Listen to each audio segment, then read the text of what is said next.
I just learned something shocking about Easter and it's giving me absolute goosebumps. What is she lying about this time? Did you know Easter has nothing to do with Christianity or Jesus dying on the cross? Yes, it does. It all started with an ancient pagan god called Easter.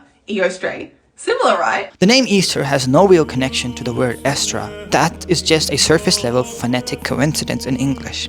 In most non-Germanic languages, the holiday is actually called a variation of the word Pascha, directly tied to the Jewish Passover, because Jesus was crucified on Passover. Even the so-called goddess Estra is probably not real, because we only have a single historical reference to her from an 8th century monk, Bede the Venerable, and even that is debated.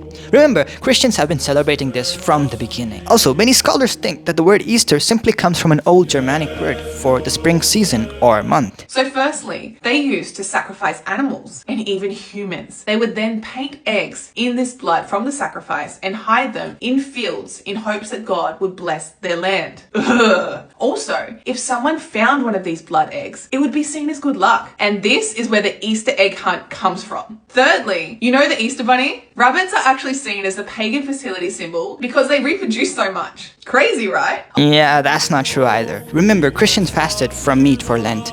So that time, everyone had a chicken. Although they were not eating those eggs, the chickens didn't stop laying. So to preserve them, people boiled them. And by Easter Sunday, they had plenty to decorate and eat as part of the feast. And even the rabbits, they are a spring creature. So that is why they became associated with this festival over time. So no guys, Easter is not pagan. But why don't we start calling it Resurrection Day instead?